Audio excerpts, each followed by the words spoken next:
It can be such a mindfuck when you think about why and how you went back to your narcissistic ex, perhaps many times, and the natural conclusion is often, I must be crazy, or something is wrong with me.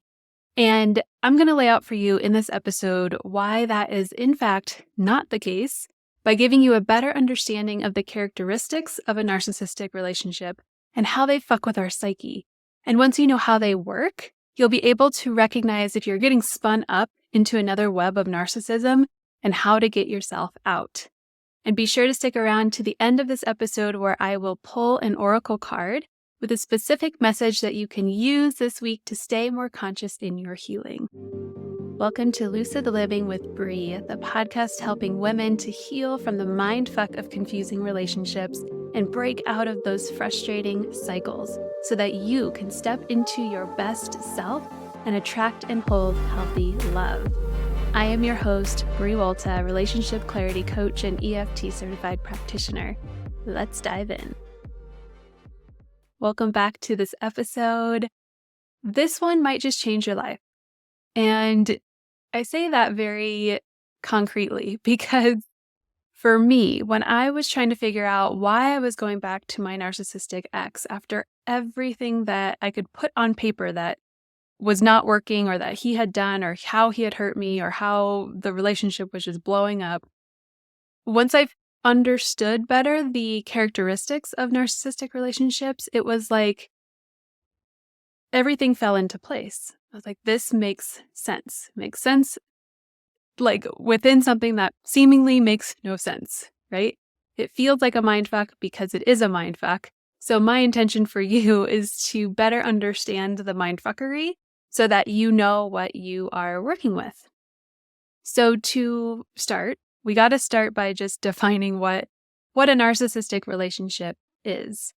So this in its simplest terms, and there's a lot of different definitions from a lot of different people talking about this, but the most important pieces, in my opinion, is that they are based on control and power. So they are actually devoid of mutuality, reciprocity, respect, compassion, safety, intimacy, depth.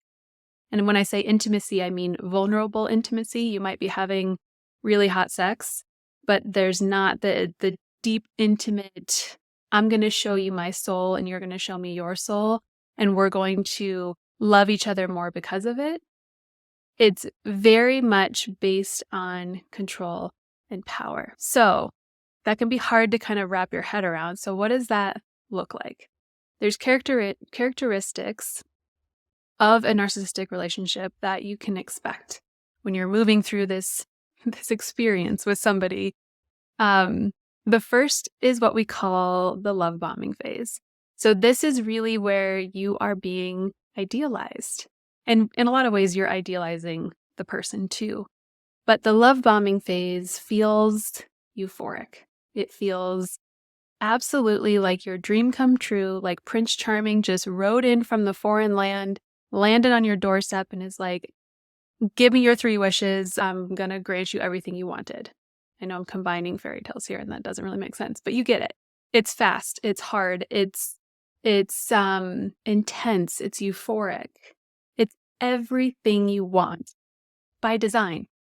So in this love bomb phase, the narcissistic person is gathering information about you, about your dreams, about your desires, about the things that you are being vulnerable about because you think you are sharing vulnerabilities and creating a relationship. That's normal to think because that's normally how we do that with people who aren't narcissistic. So you're sharing from a place of, I want you to know these things about me so that we can create a deeper connection. And he or she is gaining or gathering that information and sharing based on what they can get from you next, from a place of just storing that information away. So let me give you an example. Let's say you just came out of a relationship with somebody who couldn't be vulnerable. They couldn't have long conversations with you. They didn't want to talk about their feelings, and they were kind of distant. They didn't really message you throughout the day. And say you start dating this new narcissistic person and you're sharing with them all of these struggles that you had in your last relationship. And the narcissistic person asks you, what do you really want? What do you want in a relationship? Or what does your dream man look like? And you're like, oh my God, he's interested in what I want and what I need in a relationship. So you share. Of course you share. You're going to say, I want an emotionally mature man who I can have long conversations with and who shows me he loves me throughout the day with these little messages of just checking in or a cute gif or a meme or whatever, just to know that he's thinking about me. And the narcissistic person is intaking all of that information. So then what do? They become that person. They become that person who wants to talk to you and have long conversations and send you little love notes throughout the day. Perhaps what you really want is to be lavished with gifts and be taken on vacation or to go have new experiences. And maybe they have money to do that for you. And that's a different type of love bombing where you're getting a lot of extravagance, a lot of awesome things. And part of this that I want to just normalize is it feels really good to be given what you want, right? It feels fucking great to tell somebody that you want to have long conversations and then that person do that for you. It feels really great to tell that person that you want to go on a trip across the world and then plan it for you. So it's euphoric, and it would almost be silly to not want that. It's such a flood of dopamine and of feeling good, and it takes the beginning excitement of a relationship to a whole new level. So a lot of time I get asked, is this love bombing or is this just the normal part of a normal exciting beginning? And with love bombing, it feels too good to be true. And it feels, even though they might be having long conversations with you, there's an emphasis on you. It's not a mutual sharing of vulnerabilities or a mutual sharing of connection. It's more of them who kind of letting you talk about all the things that you want and things that have gone wrong in your past and what's wrong with you. And it's a lot of them gathering data. And in the case of going on trips, it feels too good to be true. It feels too fast. It feels too intense. And maybe intense in a good way, but intensity is a good sign that you're in a love bomb phase because they're idealizing you, right? There's very much this oh my God, you're my soulmate. You're my twin flame. You are the most perfect, magnificent woman I have ever met in my life. Maybe they're saying I love you really quick. Maybe they are wanting to move in really quick. It's a lot of idealizing. And because they're idealizing you as the recipient, the person listening to this podcast, idealizes them. And so they are getting the validation from this experience too, which is part of the need for them to be in control or be in the power up place. Because if you are idealizing them and you are validating them and how amazing they are, they're getting just floods of validation that they need. So narcissistic people thrive on validation. They need validation. And so they kind of move people around on this chessboard to put people and things in place in order for them to look like the good guy, in order for them to be the savior or be the one who, is otherwise getting that validation. So you go through the love bomb phase. And then what happens? You move into the devaluing phase of the relationship. So you might have heard the term gaslighting. And gaslighting is a tactic that is used to destabilize you. So it's denying your reality. It's making you feel like everything's your fault. Maybe they're saying things to you like, you're just so emotional. Or we wouldn't have so many fights if you weren't mad about something all of the time. Or you're being dramatic. Or perhaps they're saying something like, your memory's bad. We already talked about that. Are you losing your mind? An example that comes to mind here is perhaps you had a fight and you go to bed very clearly without having resolve around this fight. Perhaps the fight was both of you losing your shit and yelling at each other. Okay. You go to bed, silent treatment, no one's talking. You wake up the next morning, he comes in and he kisses you and he's like, "Good morning, babe." And you're like, "What? Like, we got into a knockdown fight last night. Why are you treating me like this?" And maybe you even say that to him and he's like, "What do you mean? We came to a conclusion about that fight, or we resolved that last night." And he says it so convincingly that then you start to question what actually happened. So it's destabilizing your reality. It's denying your reality. And if you try to insert like, absolutely not, that's not what happened, likely there will be some other type of deflection to take that off of him. So the gaslighting is it's a way for them to have to avoid taking responsibility. It's a way for them to reflect back to you like, you're the problem. All of this is your problem. And if you weren't just so emotional, then this wouldn't be happening because it's convenient. If everything is your fault, then they don't have to take accountability for anything.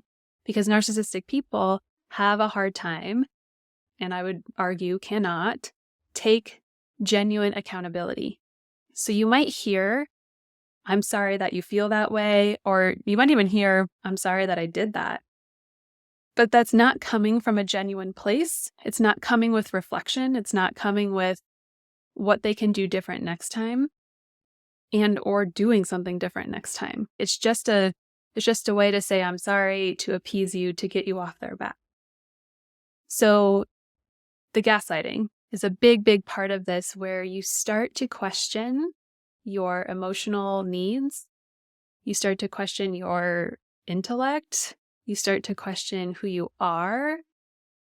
A lot of times this is coupled with isolating you from people who love you, telling you that your friends are dramatic and crazy and why are you interacting with those people, or telling you that your family is really dysfunctional and that you shouldn't pay them attention or shouldn't call them back. Trying to isolate you from people who can potentially help you see that something is really not right in this relationship. Another thing that happens in the devaluing phase is something called breadcrumbing. So if you think about breadcrumbs, right, they're like these little crumbs that lead you on a path to somewhere.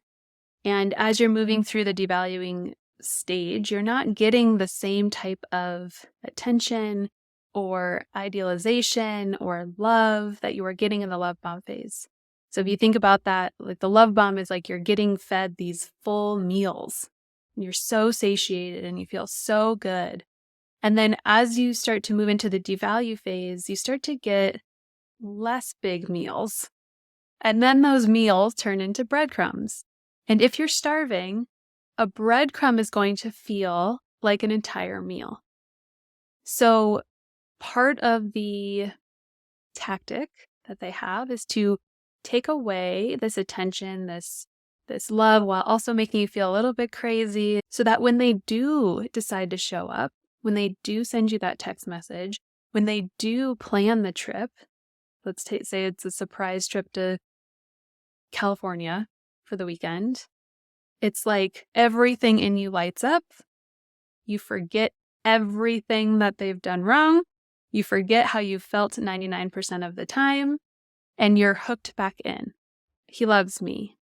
He's trying as best he can. He's just overwhelmed at work. That's where all of the justifications start to come in. So the devaluing is how they keep you feeling small.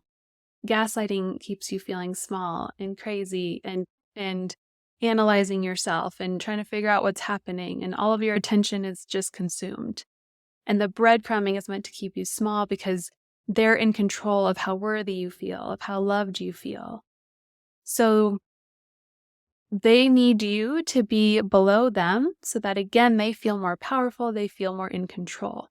Going back to the definition of the relationship, it's a relationship based on power and control, not on care and respect and connection.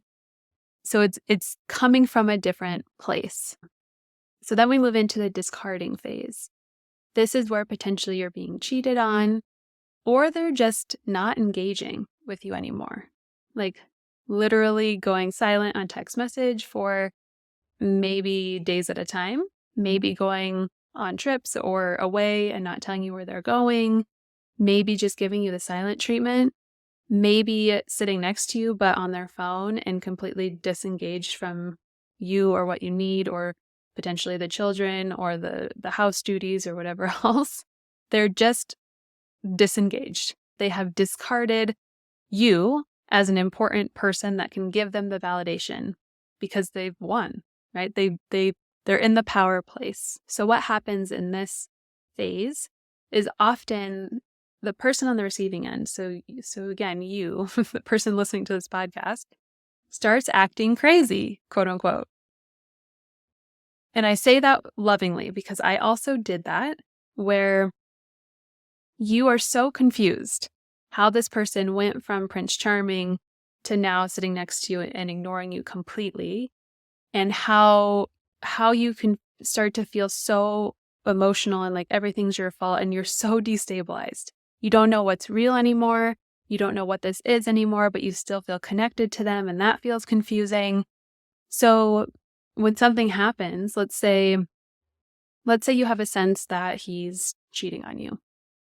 And you have an intuition and you're spinning a little bit in your own head, so you look through his phone.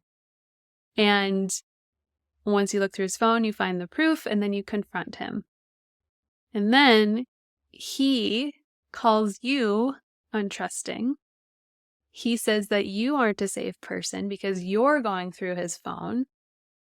And all of a sudden, him cheating becomes about you going through his phone, and you're the one who's causing the problem. That's using gaslighting again. So I don't want to say here that you're not at fault for going through someone's phone. And yes, you can take accountability for that. But you being the only one who did something wrong in that scenario is not fair. And so a lot of times when we get into this place of being discarded, we do act a little irrational. We do act a little bit out of our norm. You might be feeling a lot of anxiety. You might be feeling a lot of anger.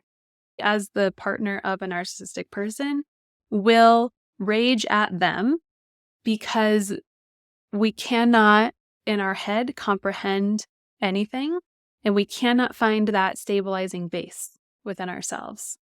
So again, I'm not justifying this behavior, but if there's one person in your life that's eliciting this reaction from you, chances are that person is pushing all the right buttons and manipulating in just the right way. So that phase can feel really terrible, really awful. It can often end in a breakup, right? In a split of some kind. Perhaps you take some space. And then what happens? Most of the time, the narcissistic person will come back and they will apologize. They might even cry. They likely will tell you everything that you want to hear. I'm so sorry. I'll go to therapy. That wasn't fair of me. I shouldn't have done that. They're saying all the things you want to hear. And this can be confusing because if you've heard people say like narcissists aren't capable of apologizing, then you can immediately just discount them from being this type of person. But you need to pay attention to the depth of the apology and if anything changes. So you can tell when someone's bullshitting you, even when it's something that we want to hear. It's like, okay, I want to hear all these things and I want to give him the benefit of the doubt. And you go back because you hope that the future will work out.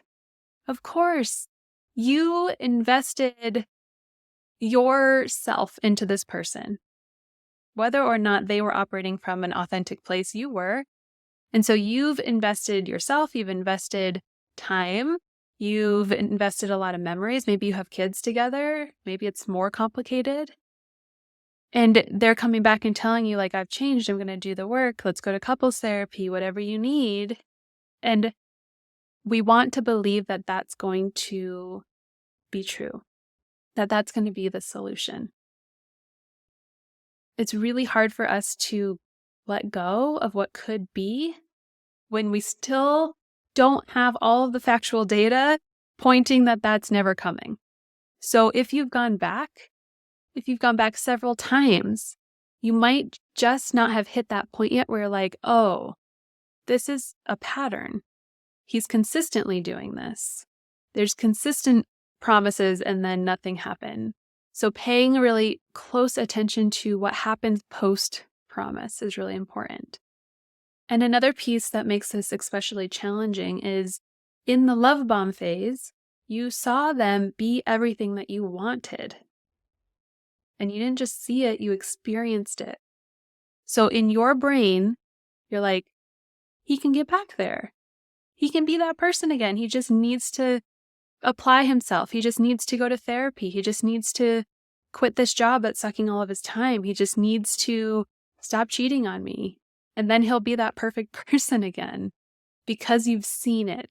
And there's so much power in experiencing something from someone and then not being able to accept that that version of them is never coming back, or not coming back in an authentic, sustainable way. There's also a lot of dopamine that comes with that anticipation. So our brain doesn't just release dopamine when we get the thing that we want. It's in anticipating the thing that we want and then getting the thing that we want. So we are actually experiencing floods of dopamine every time we dream and hope into that potential dream place, that potential future place, which makes it addictive, which makes it even harder to let go of. Another piece of this is that you have empathy for his trauma.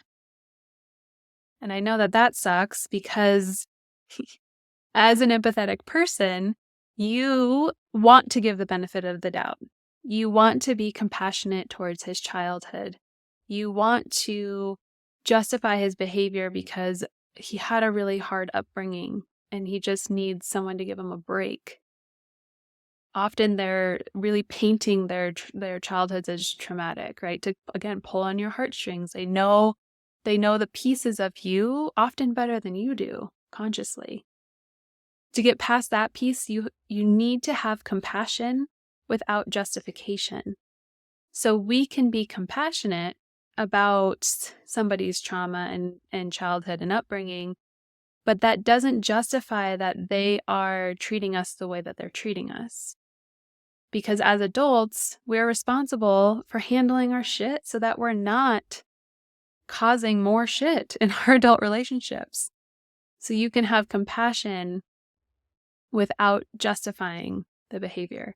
You can love him from afar and not be wrapped up in the day-to-day psycho swirl of his narcissistic tendencies because he grew up in an abusive childhood. Both things can be true. So they're coming back with promises. It's everything that you want to hear. It's hard to let go of the future that you have created together, that you've experienced him being. You have empathy for his trauma. And you're assuming that he is engaging in this relationship from the place that you are, from the place of true connection and respect and care and partnership. You are assuming he's engaging in that same way because, of course, right? We think everybody's operating from the way that we are, but we are on a different planet than narcissistic people. You're engaging in relationships based on that authenticity, connection, vulnerability, and they're engaging in relationships based on power and control. So it's normal to assume that it's your fault. It's normal to think that you're the one that's giving up and that something is wrong with you because you don't understand what's happening on that planet over there. You think he's on this planet with you and he's telling you that you're all of these bad things. So of course you are going to believe that because it's coming from somebody that you love and that you trust on some level. And so when you, especially an empathetic person, when you hear that from somebody that you've instilled your trust in, you take it into consideration. Am I this? Am I that? Is this my fault? Do I just need to change my attachment style and then we won't have any problems in the relationship? So it's normal to think that you're crazy and that something's wrong with you, and you aren't, and there's not. Okay? You are just under this fog. I think of it like a spell, in fairy tales when the wicked witch puts a spell on somebody and they're moving about their life, but they're kind of in a daze and they can't really see what's happening, and they're sort of under the puppeteering of the witch. And that's what's happening. You got put into this dynamic where you were coming from an empathetic, loving place and you got manipulated. You got put under the spell. So what can you do next time? What can you do in your healing to make sure that you are setting yourself up for not having to get into another dynamic with somebody who's narcissistic, or to leave as soon as you recognize what's happening? So the first thing is to go slow. If you start feeling like you're in a love bomb phase where it's fast and intense and you're being idealized, withdraw a little bit of your desire to share all of your most vulnerable pieces. So trust in healthy relationships is really built like step by step. So you share a little bit, and then you see how they meet you. And you feel in your body, how did that feel to be met by them? Did they receive that? Did they also share something of equal weight, and we're not just both dumping into our traumas right away? And then you feel that out and you're like, okay, I think that feels safe. I'm going to share a little bit more. And then again, you see how you're received. You see how they meet you. You see what they come back and share about themselves. And if they do, then you keep climbing these trust steps with each other. It's not disclosing everything on the first date and all of your deepest traumas and really pouring yourself into this person. So going slow, but still allowing yourself to feel into the vulnerable moments, the intimacy. The second part is you need to know your boundaries and be able to set them. So often people are like, Brie, how do I make sure that I'm not with a narcissist? Or how do I make sure I'm not dating another narcissist? And one of the best things that you can do is start setting boundaries early. Start speaking your needs early and observe their reaction, and observe if their reaction changes over time. So a very simple way to do this may be, say they reach out and they want to see you, and say it's last minute, right? They reach out on a Thursday night and they're like, hey, I want to take you out tomorrow night. And you already have plans with your friends. And so you run it by your internal meter of what you actually want to do. And you really don't want to bail on your friends because you know that your tendency is to put your friends to the back burner when you get into relationships. And so you're like, oh, I'm so sorry. I already have plans. Do you want to hang out on Saturday? Seeing how he responds. Does he respond with, oh, absolutely, have fun with your girlfriends. I'd love to see you Saturday. Or does he respond with, oh, I see. I'm not that important to you. So how people respond to your boundaries will give you so much information. And these don't have to be like steel trap boundary walls around yourself. These can be little like that example. I'm so sorry this happened. Can I see you Saturday? It's like you're just not acquiescing. And you need to know your needs. You need to know your values and your non-negotiables. So you need to know who you are. You need to know what you're looking for. You need to know the type of person that's compatible, instead of just relaying all of that right off the bat to this person. Seeing how they act in their life, how they show up for themselves, and being able to let their actions speak for their values and their actions speak on if they can meet your needs instead of them telling you they can. And also paying attention to how sustainable those values are. Let's say that you really value being outdoors. And let's say that he knows this about you because he saw it on your dating profile. So in the beginning, he's like, I want to hike all of the 14ers. I want to go camping with you. I want to go boating, whatever you're doing outdoors. And that only lasts for a couple months. But he said it was a value of his. If it's a value, it's something that we enjoy so much that we kind of orient our life around. So paying attention, do those things change as you get further into the relationship? Oftentimes we need a little bit of time to suss out narcissists, especially because they're, quite frankly, really good at their craft. They're really good at tuning into what you want, giving that to you, and making it feel fucking great. So it might need to be a little bit of time sometimes. But one of the beautiful things about going through this type of experience is that you have an internal alarm system now. And you'll be able to recognize, like, he responded to me that way, and I feel this sinking feeling in my gut. What is that? Where have I felt that before? Or, oh, he told me that we talked about this thing, and I don't think we did. And I recognize that from my last relationship, and that's not okay with me. So you have this guidance system now within you. So all of these things I just mentioned of what to do next time are components of my signature program, Becoming, that help you go really into depth about feeling into the past relationships that you've had, untangling the experience, really clarifying who you are so that you're going into your next whatever with your eyes wide open and the confidence about who you are and what you deserve. That is the biggest piece of this. Building up that self-worth. And oftentimes that comes with really needing to address our limiting beliefs, which is also something we do in that program. So it will take some time. It will take some intentional effort. It will take a little bit of exploring, but there is hope. And if there's one thing that I leave you with today, it's that there is hope for you to heal from this and to experience healthy love in the future. You are not crazy. You're not broken. You're not too emotional. You were just put under a spell by a very skilled spell master. Okay? So now that you have had that experience, now that you know the characteristics of what to look out for, now that you know these different pieces of how to engage in your next relationship more slowly, more intentionally, more boundaried, you can do relationships different and you won't get sucked into that same spell again. So what I want you to do as you leave this episode is there's a couple more episodes that I have around narcissism, narcissistic relationships. Episode 2 is called Gaslighting, Love Bombing, and All Things Narcissistic Abuse with Brandy Babin. Brandy shares her story, and if you've gone through something similar, it will help you feel like you're not alone. And then episode 3 is called The Psychology of a Narcissist with narcissism expert James Marigu.